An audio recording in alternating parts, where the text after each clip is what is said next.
Tarixin elə anları var ki, zaman həmin anlarda dayanır. İllər keçir, fəsillər dəyişir, nəsillər böyüyür. Amma bir ovuc torpağa hopan qan heç vaxt qurumur. O qan vətənin yaddaşına çevrilir, millətin taleyini yazır. 2020-ci ilin iyulunda Tovuzda da məhz belə oldu.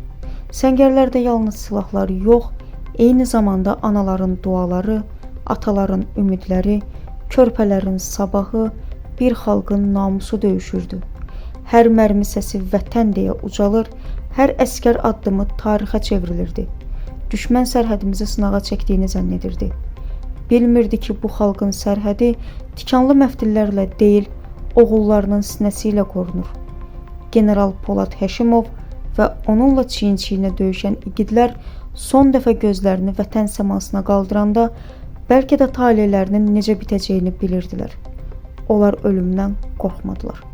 Çünki vətəni sevənlər üçün ölüm son deyil.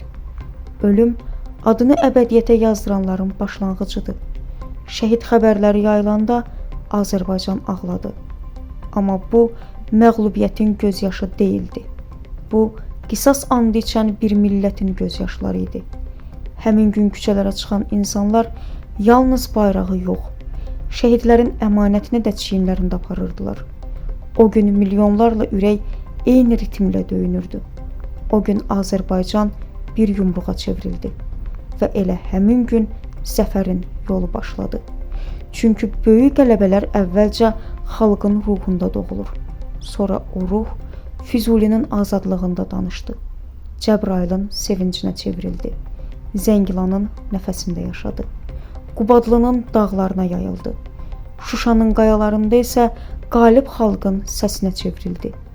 Bu zəfərin hər addımında Tovuzun izi vardı. Bugün azad Qarabağda dalğalanan üçrəngli bayrağımızın hər titrəyişində Tovuz şəhidlərinin ürək döyüntüsü var. Tovuz döyüşləri bizə göstərdi ki, vətən uğrunda can vermək ölümsüzlüyə aparan yoldur. Tovuz döyüşləri bizə öyrətdi ki, qəhrəmanlıq sadəcə döyüşmək yox, eyni zamanda xalqın gələcəyi naminə həyatını tərəddüd etmədən fəda etməkdir. Və biz hər dəfə üçrəngli bayrağa baxanda xatırlayacağıq. Zəfər 44 günün möcüzəsi deyildi. Zəfər illərlə yetişən iradənin, şəhidlərin qanı ilə sulanan inamın bəhrəsi idi. O yolun ilk sətirləri isə Tovuzda yazıldı. Tovuz, vətənin ürəyindən yüksələn hayqırtı. Tovuz, zəfərin ilk nəfəsi.